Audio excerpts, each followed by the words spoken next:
નમસ્કાર ખેડૂત મિત્રો, તમારું સ્વાગત છે અમારી વીઆર બજાર ભાવની ચેનલમાં। તો મિત્રો, તલના બજારમાં એકવાર ફરી સારા સમાચાર, જેમાં તલના ટેન્ડરમાં માંગને પગલે ભાવમાં હજી પણ સુધારો થવાની ધારણા। ભાવ કેટલા વધશે અને આગામી સમયમાં ભાવ ક્યારે વધશે તેની સંપૂર્ણ અપડેટ આજના આ વિડીયોમાં જોવાના છીએ। તો ખાસ કરીને વિડીયો પૂરો જોજો અને ચેનલમાં નવા આવ્યા હોય તો ચેનલને સબસ્ક્રાઈબ પણ કરી નાખજો।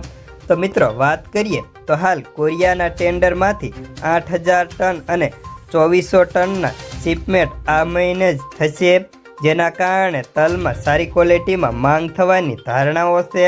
જો કે તલની બજારમાં મજબૂતાઈનો માહોલ યથાવત છે। કાળા તલના ભાવમાં આજે પણ પ્રતિ કિલાએ 3 થી લઈને 4 રૂપિયા જેટલો સુધારો થયો છે। તો સામે સફેદ તલની વાત કરીએ તો તેમાં ટેન્ડરવાળાની માંગને ટેકો હતો અને અગાઉ 8000 ટન અને છેલ્લા ટેન્ડરમાં 2400 ટનના ટેન્ડરમાં શિપમેન્ટ આ મહિને કરવાનું છે। અને આજે જે આવક થઈ હતી તેમાં માત્ર 10% જ સારી ક્વોલિટીના તલ આવ્યા હતા। તલની બજારમાં આગામી દિવસોમાં વેચવાલી કેવી આવશે તેના ઉપર જ બજારનો આધાર રહેલો છે। જો આવક આવી જ રહેશે તો તલના બજારમાં હજી પણ કિલોએ 4 થી લઈને 5 રૂપિયા જેટલા વધારો થાય તેવી સંભાવનાઓ હાલ દેખાય છે।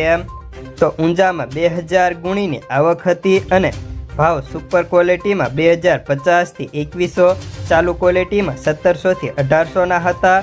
તલના ભાવ ત્યાં સ્થિર હતા। તો રાજકોટમાં સફેદ તલની નવી આવક નહોતી અને ભાવ હળદ ક્વોલિટીમાં 1550 થી 1625 અને 99 પ્લસ ક્વોલિટીમાં 2000 થી 2050 રૂપિયા હતા।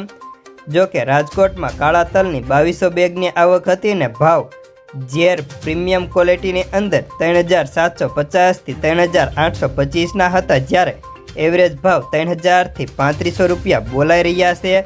ત્યારે ક્રેસિંગ ક્વોલિટીમાં 1300 થી 1700 હતા। હવે વાત કરીએ તો હાલ આજે ભાવમાં સામાન્ય સ્થિરતા સાથે સુધારો હતો। તો આગામી સમયમાં ટેન્ડરના પગલે ભાવ વધવાની ધારણા હતી। તો બસ આજના તલના સમાચારમાં આટલું જ।